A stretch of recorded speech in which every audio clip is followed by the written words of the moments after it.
vai ser o tema da espiritualidade. Né? Muita gente tem falado em espiritualidade, pouco tempo mesmo. Eu estava num congresso, pouco tempo não é tanto, não é tão pouco assim, já tem algum tempinho.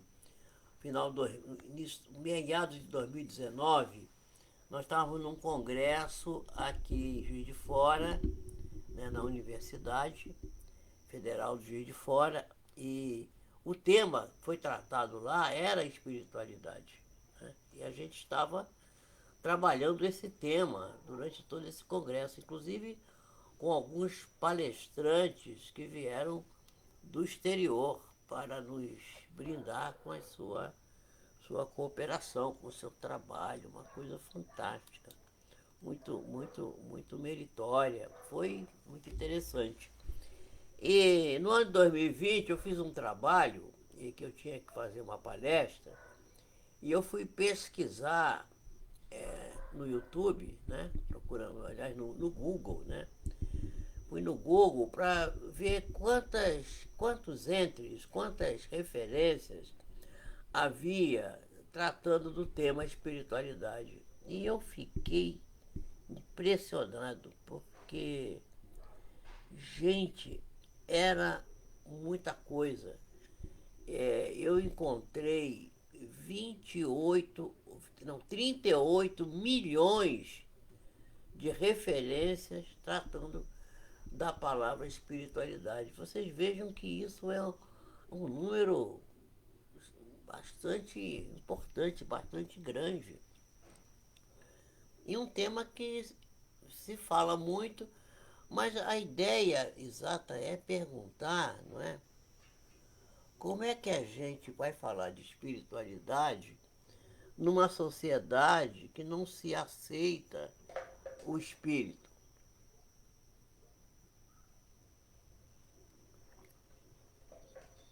Você fala a palavra espírito, as pessoas ficam assustadas, acham que é negócio de terror. Aliás, a, a sétima arte, o cinema, tem ajudado um bocado essa ideia errada, né? Porque bota assim, os espíritos estão chegando, não sei o quê. E aquilo é um negócio de terror, como se espírito fosse uma coisa. E todos nós somos espíritos, né? Todo mundo é espírito, gente. Ninguém é outra coisa. E o espírito o espírito humano, não é? Nós, os seres humanos, nós somos oriundos do espírito divino, do Senhor da vida, de Deus. Né? O espírito de Deus é que dá origem a toda a criação e, portanto, também a nós, seres vivos. Não só a humanidade hominal, mas também os seres vivos da, da botânica, os seres vivos da zoologia, todos os seres vivos, né? Tudo é criação de Deus. Portanto, fala-se muito em espiritualidade, mas como é que a gente vai falar de espiritualidade se a gente não sabe o que é o espírito? Se a gente ainda tem esses folclores, essas coisas um tanto ou quanto malucas que se falam com respeito à questão do espírito. Então, é preciso que a gente reconheça que somos espíritos. Aliás, foi Teilhard de Chardin, grande filósofo e teólogo católico, homem muito culto, conhecedor da ciência, Teilhard de Chardin, que disse que nós não somos um ser material vivendo uma experiência espiritual. Ao contrário, somos seres espirituais vivendo experiências materiais. Quer dizer, estamos na vida na Terra, cuidando das coisas materiais, e exatamente aquilo que a gente vai falar, a gente dá mais interesse para as coisas materiais do que para aquilo que a gente devia tomar ciência, tomar senso. E talvez por isso, e quase certamente sim, essa pandemia terrível que está deixando todo mundo com os pulmões entupidos e de cabelo em pé. Inclusive aqueles que se dizem doutores da ciência, os cientistas, que também sabem muito pouco sobre isso, porque ainda não se preocupam de adentrar no conhecimento espiritual, porque a pandemia não é outra coisa senão um mecanismo usado pela divindade, pela lei que a divindade criou, não é? Para fazer o homem despertar. E muita gente reclama, mas a gente tem que entender que é muito melhor uma pandemia, para que a gente pode, de certa forma, evitar com os cuidados, né, evitando as aglomerações, usando água e sabão, álcool gel, usando máscara, evitando muita aglomeração, muita gente junta. As pessoas não estão seguindo muito isso, estão começando a não, agora vamos fazer, eu estou vendo, vejo aqui, eu tenho jovens em casa. Vai ter aniversário do fulano, vai reunir no sítio do Beltrano. Gente, ainda não está na hora de fazer isso, mas as pessoas comentam muito e dizem assim, nós temos que voltar para o normal. Gente, como voltar para o normal? Que normal? O que a gente estava fazendo antes dessa pandemia não tem nada de normal. Nada de normal. Era absolutamente anormal o que se estava fazendo.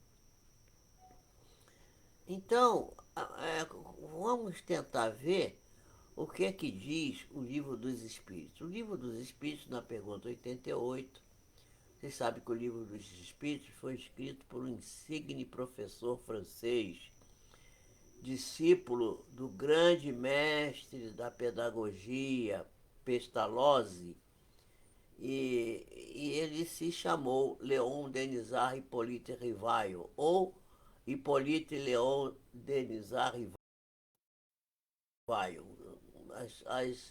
Não há uma concordância muito grande, porque naquele tempo, em 1804, quando ele nasceu, os registros civis eram feitos nas igrejas, na pia batismal. A igreja católica batizava a criança, todo mundo fazia o batismo, fosse católico ou não, né?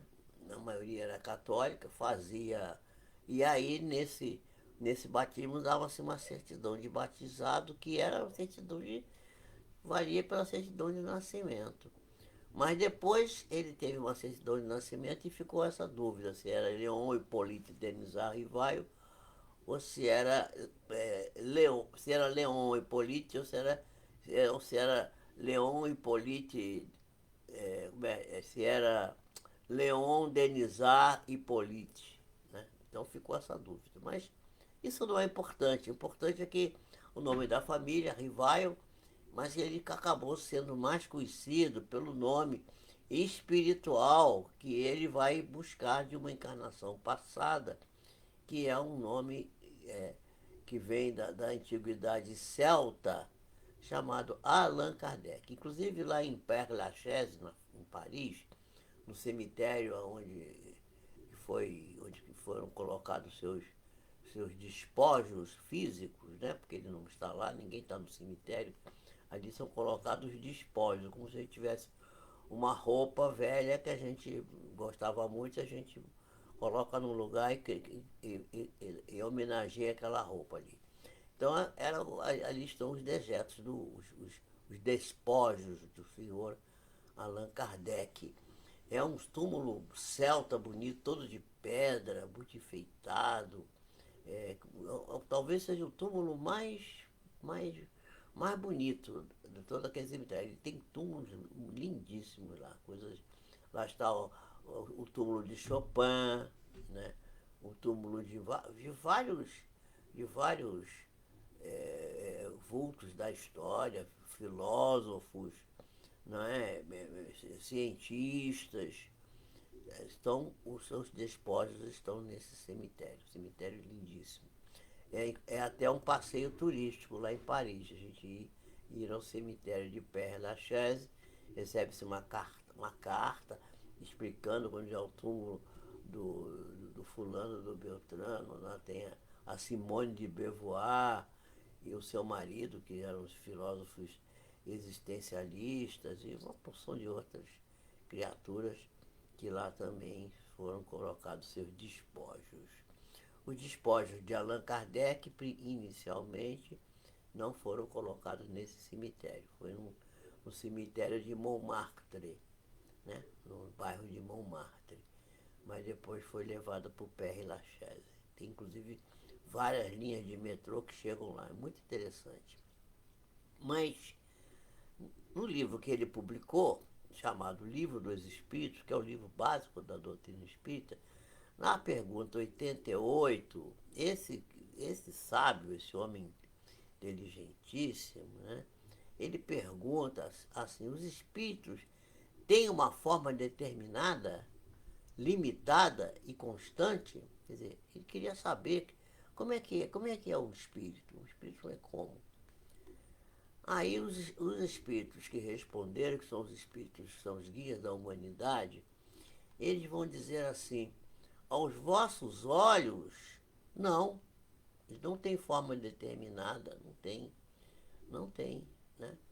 Agora, aos nossos olhos, nossos deles, né, dos espíritos, desses espíritos que responderam, sim, é, sim, tem uma forma determinada e constante. Então, se vocês quiserem, poderão dizer assim, e são os espíritos que estão dizendo lá na resposta da pergunta. Se você quiser, pode ser um clarão, uma flama ou uma centelha etérea, né? Naquele tempo a etericidade se usava muito isso, de uma coisa assim que é uma luz, né? O espírito é isso. Mas aí a gente pergunta assim, mas como é que dizem? Tem gente que diz que é vidente, tem médios videntes, né? E que viram, por exemplo, o pai, a mãe, o avô, o amigo desencarnado com uma forma humana, né? Com uma forma de uma pessoa normal, né? Como é que é isso? Pois é, pois é. Quando a gente vê alguém desencarnado, é sempre com a forma que ela apresentava, em geral, não é sempre, a última encarnação que ela teve. Mas nesse caso, o que a gente vai enxergar, o que a gente vai ver, o que a gente estará vendo, não é o espírito, mas o corpo espiritual. Ah, pois é. Nós temos o corpo denso, esse de carne, que quando a gente morre vai para a terra e desaparece. E temos um outro corpo, que o apóstolo Paulo chamou de corpo glorioso. E que Allan Kardec, na obra espírita, vai chamar de perispírito, fazendo alusão aos estudos que ele fazia de botânica e que, quando estudou as sementes, verificou que havia uma película externa que envolvia a semente, chamada perisperma. E aí, ele, fazendo uma analogia de nomes, colocou perispírito, ou seja, que está em volta do espírito. Então, esse corpo, que é um corpo que tem uma forma que dá para a gente até ver se ele for adensado, ou se a gente tiver um sexto sentido mediúnico de vidência, a gente será capaz, inclusive, de enxergar nosso avô, nossa avó, nossa mãe, uma pessoa que já partiu para o mundo espiritual, mas que, num ato de bondade de Deus, vem, por exemplo, nos visitar, nos, nos fazer se aproximar de nós. E a gente, com os olhos da alma, não com o olho do corpo, vamos enxergar com a forma que essa criatura tinha quando encarnada. À medida que os espíritos vão evoluindo, esse corpo também desaparece, ele vai perdendo esse corpo. Ele vai ficar, então, naquela forma que os espíritos declararam lá na pergunta 88.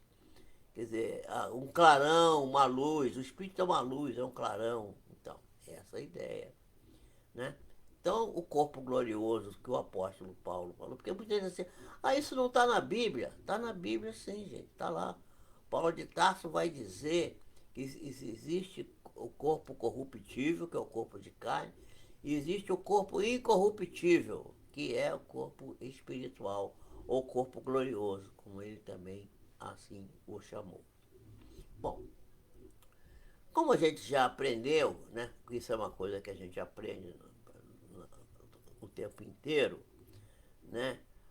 Toda forma é uma limitação. Porque a gente coloca uma forma, você faz um bolo, né? O bolo foi o bolo dentro de uma forma. O bolo cresceu, ficou bonito e tal, mas ele não pode ficar maior que o tamanho da forma. A forma vai limitar ele. Então, toda forma é limitante, é uma forma, limita.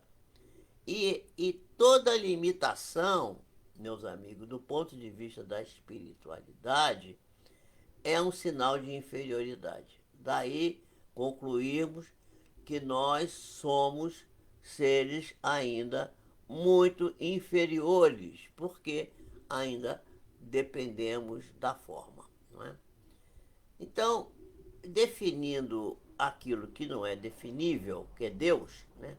Definindo o indefinível, um filósofo francês também, chamado Blaise Pascal, disse que Deus é uma grande circunferência cujo centro está em todas as partes e não está em parte alguma.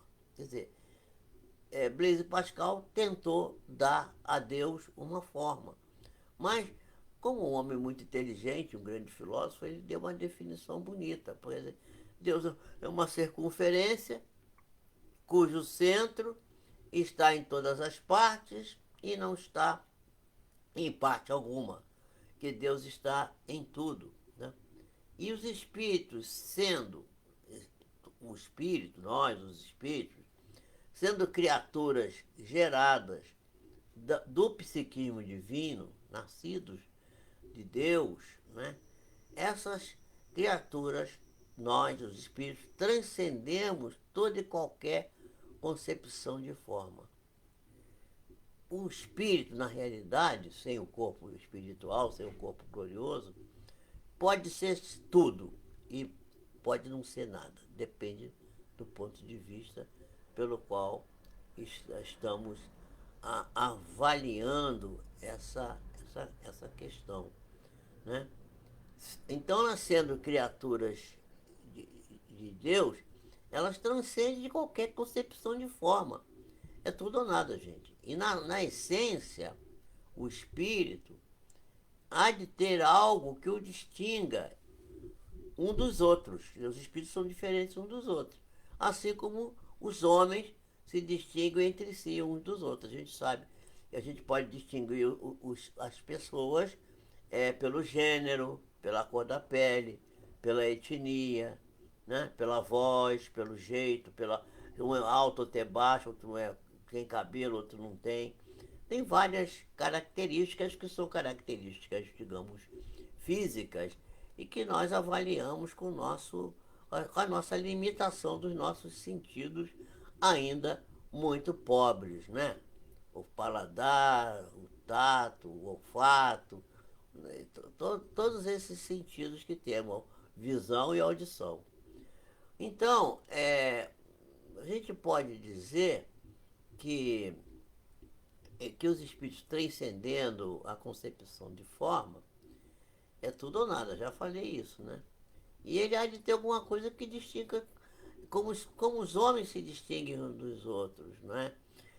Porque na sua essência, o espírito será sempre um vir a ser.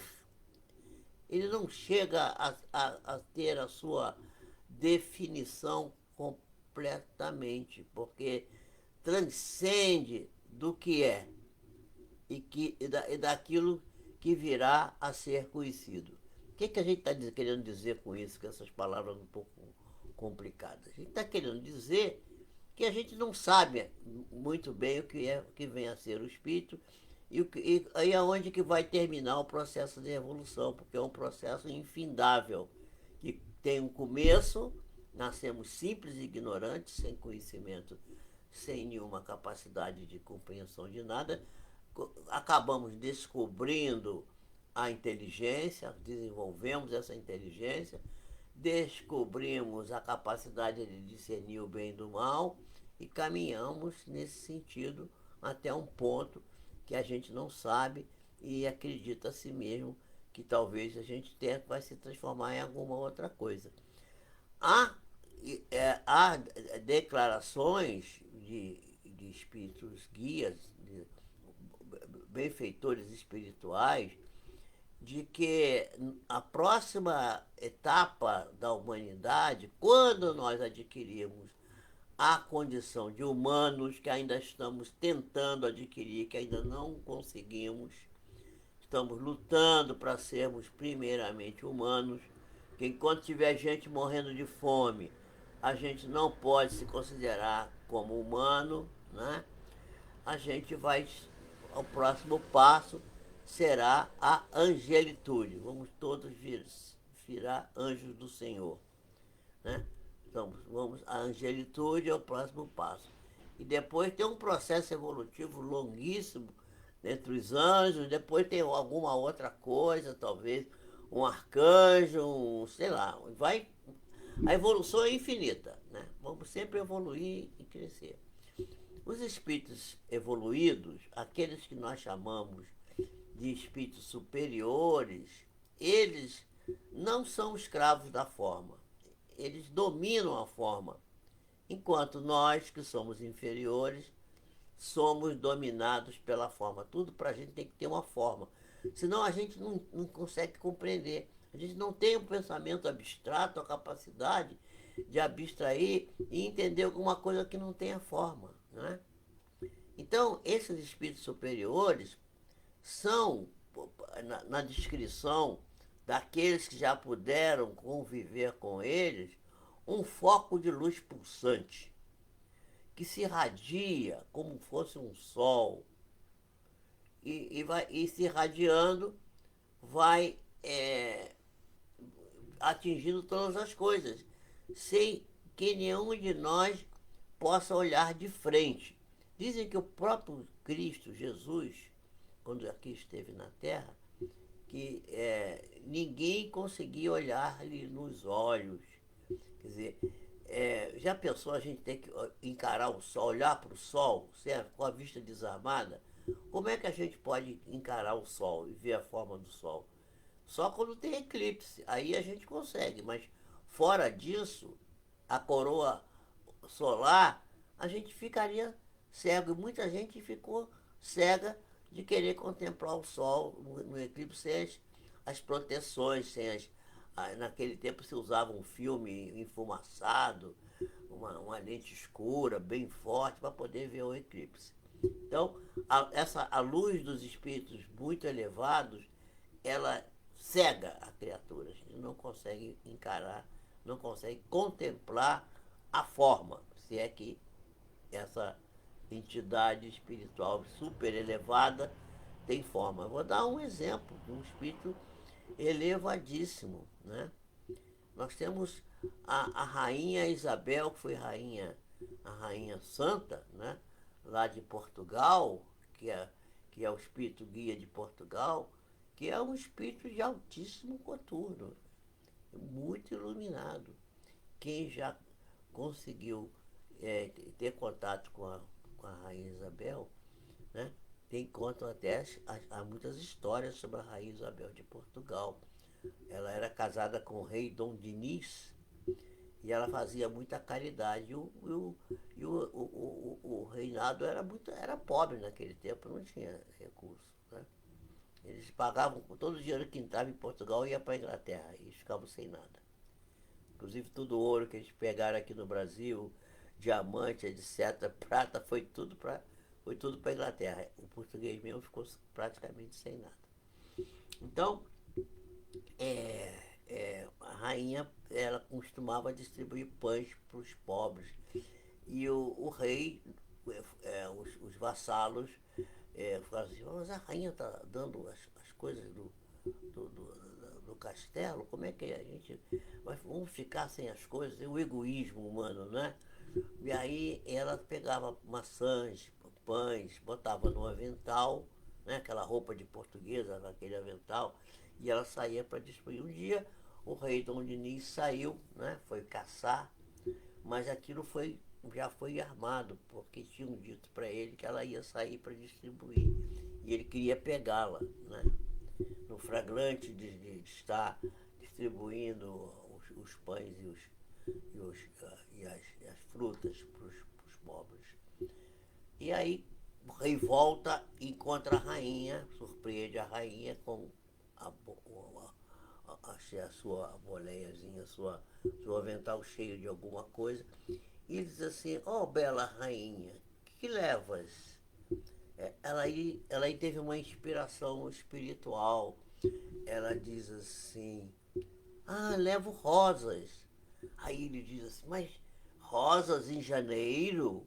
Quer dizer, janeiro não tem rosas, né? Porque em janeiro em Portugal é um frio terrível, né?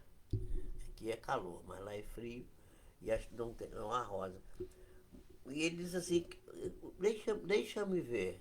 Aí ela abriu assim o avental para que ele olhasse. E quando ele olhou lá, o que tinha lá dentro?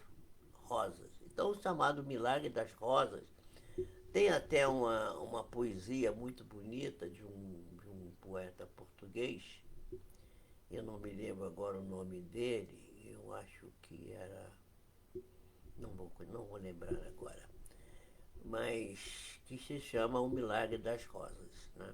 Eu, quando era criança, estudando na escola, tive a oportunidade de estudar antigamente estudavam-se em seletas, em livros que tinham seleção de coisas que eram escritas pelos grandes escritores, e a gente no quarto, quinto ano da escola já estudava essa coisa de literatura.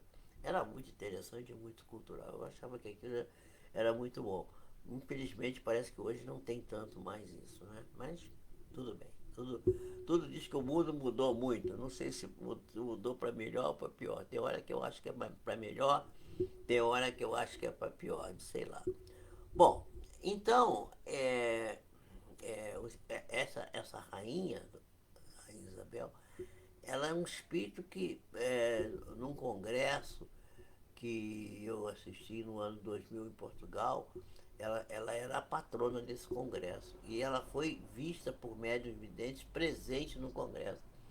Disse que era de uma iluminação, uma coisa assim, que parecia um sol. Né? Então, por isso que eu trouxe essa história para fazer referência a isso. Bom, então, é, pois é, né? Então, como é que a gente pode, então, seguir em frente e dizer como é que as pessoas, que os espíritos evoluídos, não é? Isso, como eu estava dizendo, né? Eles dominam a forma, enquanto os inferiores são dominados pela forma. Os superiores são um foco de luz pulsante que se irradia como um sol e, se irradiando, não é? Eles fazem com que a pessoa que tentar contemplá-lo de frente fique ofuscada. É uma coisa muito interessante. A condição humana, meus amigos, é uma das formas mais imperfeitas que o espírito tem no universo. Quer dizer, nós ainda, como espíritos, estamos encarnados num corpo físico e ainda a nossa apresentação ainda é considerada das coisas mais pobres, mais imperfeitas que existem no universo. Portanto, deve haver coisas, e há coisas muito mais, formas muito mais perfeitas, muito melhores do que a que nós encarnamos. E nós temos tanta vaidade, tanta arrogância, né? Tanta coisa, achando que a gente é muita coisa e tal. A gente fica aqui queremos colonizar o Marte, queremos ir para os outros planetas para colonizar, dominar. Meu Deus do céu, a gente não domina nem a gente mesmo. A gente primeiro tem que aprender a controlar a si próprio, quer dizer, se libertar do domínio da forma, fazer com que a gente possa dominar a forma e não a forma nos dominar. Né? Então, e não há palavras no nosso vocabulário que possam expressar de forma nítida, clara, transparente e correta as condições de vida dos espíritos que vivem nas dimensões fora da Terra, chamada dimensão extrafísica. Mesmo aqueles que são nossos benfeitores espirituais, André Luiz, Emanuel e tantos outros, irmão José, que me deu a inspiração para falar sobre esse tema, né? Então, mesmo eles se referem à dificuldade de perceber os espíritos que são superiores na relação, colocar o espírito. Eles sabem que aquele espírito está ali, mas eles não têm dificuldade em colocar na relação espaço-tempo, porque a partir de um certo grau de evolução, essa relação espaço-tempo passa a não ter mais valor. O tempo é uma coisa relacionada só com o nosso planeta e o espaço, idem, idem, porque fora da Terra, onde é o baixo, onde é em cima, onde é a direita e esquerda, não se sabe. É uma coisa para a gente parar para pensar. Quando o espírito muito superior, muito evoluído, ele desce para vir se comunicar conosco, o caso da Rainha Isabel, que veio lá no Congresso, né, para presidir o Congresso do ponto de vista do lado espiritual, ela vai se humanizar. O espírito se humaniza, torna-se mais humano, sai da sua aura de espírito elevadíssimo, né, superior. Mas quando o espírito que está aqui no nosso terra-terra consegue subir, consegue se elevar, ele vai se divinizar, vai se tornar divino. Quer dizer, sai da humanidade e se torna um ser divinizado, um ser cuja característica passa a ser próxima de Deus. As concepções mesmo de belo, de feio, são muito relativas e estão atreladas, estão ligadas às nossas convenções. Porque a verdadeira beleza, creio nisso, a beleza verdadeira, ela transcende as combinações das cores, das notas musicais, dos traços físicos, das combinações que a gente acha tudo uma coisa maravilhosa, belíssima. Ontem a gente ouvimos aqui uma música no fim da palestra, eu coloquei aqui uma música sacra, não é? Que fala, que representa uma música que foi recuperada por Mozart, ela relativa ao Salmo 50, que diz assim: Senhor, tem misericórdia de mim. Essa música foi cantada numa reunião no plano espiritual, está num livro que da qual a gente já falou aqui, né? Que é o livro Transição Planetária do espírito Manuel Filomeno de Miranda, na psicografia de Divaldo Pereira Franco. Vieram espíritos das Pleiades, de outras dimensões, de outras fora da nossa galáxia, para, a pedido de Jesus, espíritos que vão reencarnar aqui na Terra, já estão reencarnados, alguns talvez, para tentar ajudar esse processo de seleção e de transformação que o planeta está começando a desenvolver. E aí, o guia que veio trazendo esses espíritos, né, comandando esse grupo, ele foi recebido por um coro de crianças que cantou essa música. Eu toquei a música ontem aqui, hoje eu não vou poder tocar, mas todo mundo ficou encantadíssimo com a música. eu vou tocar de novo, talvez no sábado, quando eu fizer a live do sábado pelo Zoom, eu vou tocar de novo essa música, né? Que trata do Salmo 50, uma coisa lindíssima. Mas, observando isso que a gente está falando aqui agora, que essa arte, essa beleza tão maravilhosa do Mozart, coisa fantástica, é, nos planos espirituais mais superiores, é uma música assim ainda simples, não tem. Há coisas, composições, né, mais purificadas, ainda mais elevadas, que a nossa capacidade de compreender, nem tem, a gente fica extasiado de ouvir. Isso é para a gente tentar começar. Agora a gente fica ouvindo aí umas músicas que não tem muito a ver com nada, a gente fica ouvindo, sei lá, não vou falar nada da música de ninguém, pode ter alguém aqui que goste dessas músicas mais bárbaras, eu não vou aqui querer que arranjar briga com ninguém.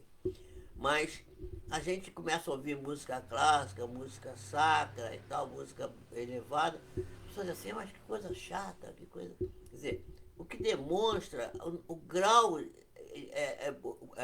bárbaro no qual nós ainda nos encontramos. Ainda estamos muito atrasados, gente. É uma coisa. É lastimável. Portanto, a concepção do belo e do feio estão atreladas às nossas convenções. Porque a verdadeira beleza, beleza mesmo, transcende das combinações que nós estamos acostumados. Não tem essas combinações, a harmonia das notas, tal. Tudo bem, maravilhoso. A arte plástica, né? Os quadros maravilhosos, tudo muito bom. Mas ainda é muito pobre comparado com. Tem inclusive uma história de uma obra de arte que está no museu em Paris, no Louvre, que é a morte de Saint-Denis, que foi decapitado, né? E dizem que ele foi decapitado, ele se levantou e pegou a cabeça e tentou colocar de novo no lugar. Uma coisa assim, e caiu, morreu. Bom, e aí foi representado por um pintor. E aí, numa obra do André Luiz, um dos seus livros, alguém desdobrado no plano espiritual, visitando uma colônia espiritual, viu esse quadro lá. Disse assim, isso aqui é uma cópia do que tem lá no Museu do Louvre, né? Aí o guia espiritual falou assim, não, meu filho, não foi não. O pintor que pintou lá embaixo, isso, ele esteve aqui, viu, se inspirou e conseguiu reproduzir palidamente essa. Porque a obra que foi vista lá, ela parece que está viva. É uma coisa assim impressionante, é uma coisa. Né? Então, então aquilo que se aprecia com os olhos, né? A gente que se submete aos olhos de quem vê, né? É uma coisa que está de acordo com o olhar da pessoa. Cada pessoa vê de um jeito. E os sentidos físicos do homem ainda não estão aparelhados para poder apreciar a verdadeira vida espiritual. Nós ainda estamos bem longe. Por isso que a gente faz essas lives, a gente estuda, a gente lê, para ver se a gente vai se educando, para ver se a gente começa a melhorar. E está aí o Covid para estar tentando mostrar, porque a gente tem que mudar, temos que nos transformar. Não dá para voltar para o tal do normal que era antes, não. Nós temos que criar um outro normal mais elevado, senão a gente não vai sair do. Vamos ficar parados no mesmo lugar. E alguém, iniciado na verdade, uma pessoa muito iluminada, já disse que aquilo que é essencial é invisível aos olhos. O que é essencial a gente não vê, não toca nem nada. Mas a gente não tem, a gente ainda não consegue se desdobrar, sair da nossa pequenez para enxergar que o essencial é aquilo que a gente não está vendo. Já teve um filósofo que disse isso. O que a gente vê não existe, o que a gente não vê é aquilo que existe. Né? Eu acho que foi Schopenhauer que disse isso.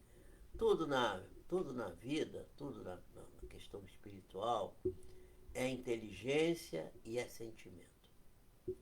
O condicionamento físico nosso, preso no corpo, denso nesse corpo, ou mesmo quando nós saímos, desencarnamos, mas continuamos atrelados às coisas materiais, é um desafio terrível que nós precisamos superar para que a gente possa encontrar o propósito da nossa vida, que é a identificação plena com Deus. Enquanto a gente não se esforçar para fazer, vou repetir isso, tudo é inteligência e sentimento. E o condicionamento físico, no corpo denso, no corpo de carne, ou mesmo fora, quando a gente desencarna, é um desafio que nós precisamos superar para poder buscar a identificação plena com o Criador, né? Com Deus. Muito bem. Aquele que não tem forma, mas, no entanto, se formata em tudo que existe, imprimindo as suas características. Quem é esse? Aquele. Deus. Deus é aquele que não tem forma, mas, no entanto, se formata e aparece em tudo quanto existe, imprimindo as características. Porque, na realidade, Deus é. Porque tudo que existe é criação dele. Deus não é o pássaro, mas está no pássaro. Deus não é uma grande árvore da floresta, mas na seiva que corre naquela árvore está a presença do Criador.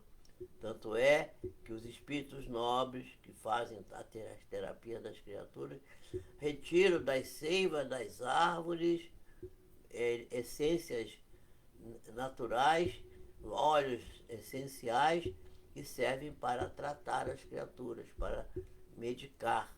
A medicina nossa ainda não sabe usar bem isso, mas a gente tem que aprender. Eu estou estudando muito essa coisa, e isso é muito importante para a verdadeira saúde, a saúde verdadeira, né? Então, uma queda d'água, uma cachoeira, não é Deus. A cachoeira se arroja no despenhadeiro. Não é Deus, mas Deus está na sua origem. Como está na origem do pássaro, como está na origem da árvore da floresta. E é uma pena, meus amigos, uma lástima mesmo. Uma lástima mesmo.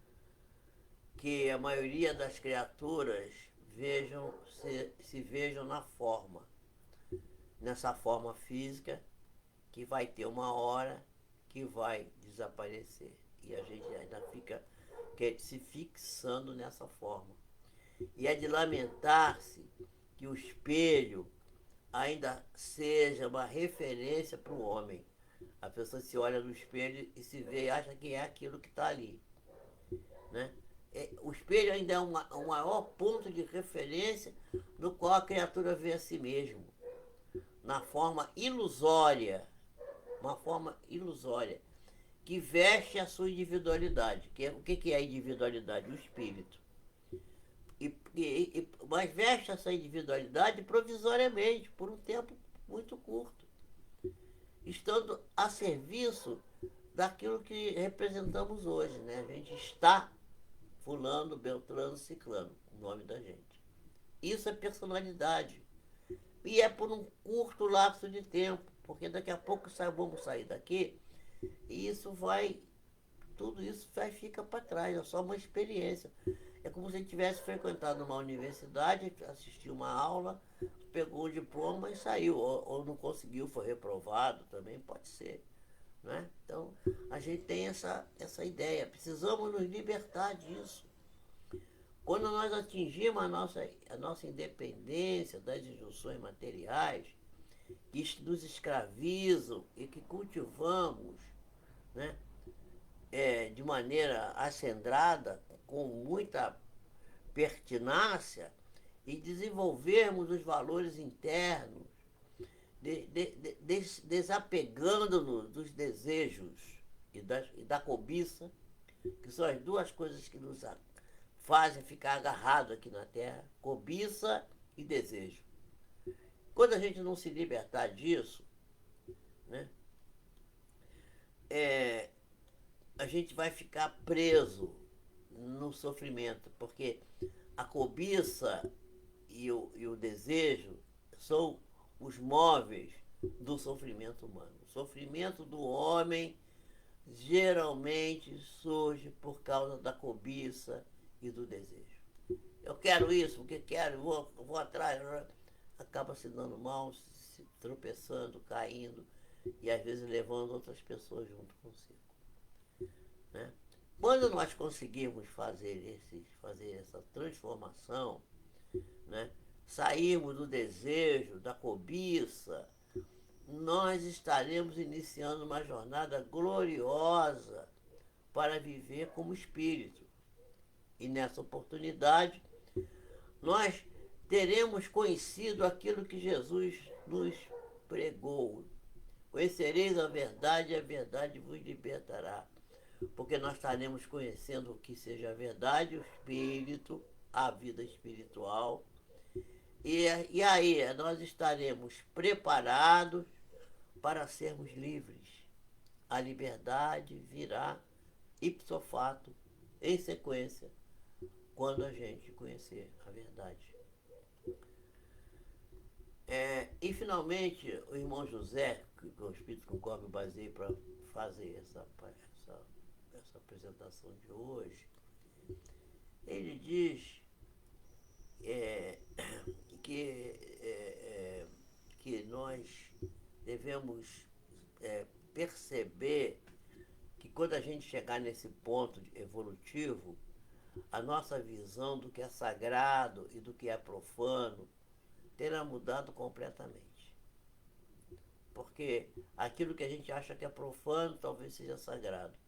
E talvez aquilo que a gente acha que é sagrado não seja. Então a gente vai mudar completamente a nossa visão, o nosso ponto de vista, o nosso ângulo de compreensão terá mudado. E ele relembra um ser fantástico, o espírito superior, chamado Santo Agostinho. Agostinho, bispo de Hipona, filho de Santa Mônica, que ele vai fazer uma afirmação que é chocante para nós, que ele diz: tudo é permitido àquele que ama. Aquele que ama, tudo lhe é permitido. E Jesus disse para Pedro também vai dizer isso na sua epístola, né? Que o amor cobre uma multidão de pecados. É isso aí, meus amigos. Vamos reflexionar sobre isso, tudo que a gente ouviu aqui hoje, e pensar que a gente tem que começar a se preocupar em abandonar uma porção de coisas tolas, uma porção de coisas ínfimas, que acabam nos levando para o sofrimento, para a dor, para a doença, para a malquerença, para situações terríveis que nós deveríamos ter evitado. Que a bênção do Senhor se faça sobre nós e nós vamos dizer assim: Jesus, abençoa nossas vidas, abençoa os que estão sofrendo, os doentes, também, Senhor, aqueles que já desencarnaram e que ainda se encontram sem desfrutarem da iluminação necessária a visualizarem o caminho a percorrer. Que possa cada criatura buscar dentro de si mesma as forças necessárias para a caminhada no sentido da conquista do Espírito. O Espírito de Deus que está em nós, como declarou Jesus. Abençoa-nos, Senhor, a todos, dá-nos força e que a tua misericórdia se compadeça das nossas falhas, das nossas cobiças, da nossa vaidade, dos desejos infantis que ainda nos prendem às coisas da terra. Fica conosco, Jesus. Abençoa esses companheiros, 12 companheiros que se encontram aqui conosco nesse instante. Fica conosco e dá-nos a tua bênção, porque nós precisamos dela. E não, cada vez mais, Senhor, e nesse momento principalmente, precisamos, Senhor, da tua misericórdia. Fica conosco, que assim seja. Graças a Deus. Meus amigos, eu não sei as pessoas que estão comigo hoje aqui, porque hoje não tenho, eu estou sem o chat aqui. Então, eu não estou sabendo. Eu sei que tem 12 pessoas, mas não sei. Eu não sei se elas. Se tem como vê-las. Não tenho. Então, normalmente eu agradeço uma a uma, né? Mas as configurações a toda hora estão mudando aqui, eu fiquei sem hoje, fiquei sem o chat. Abençoa-nos, Senhor, então.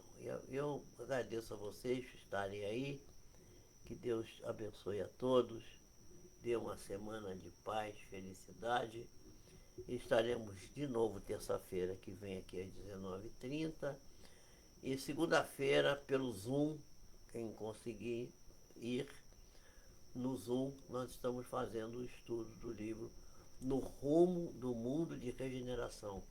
E temos aprendido tantas coisas interessantes. É uma pena que todas as criaturas não estejam acompanhando esse estudo. Mas, cada um segundo as suas obras, a cada um segundo o seu esforço, a cada um segundo aquilo que é capaz de realizar. Deus nos abençoe e que possamos ter uma boa noite de sono, com tranquilidade, e que os guias espirituais da nossa vida possam nos assessorar, nos conduzindo para os locais onde possamos aproveitar o sono, que o sono é do corpo. Eu passei no vídeo aqui anterior.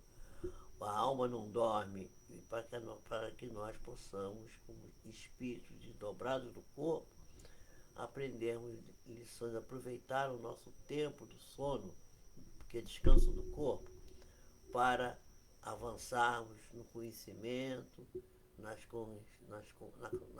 expansão da nossa consciência espiritual. Que assim seja, graças a Deus. Fiquem na paz, que Deus abençoe vocês.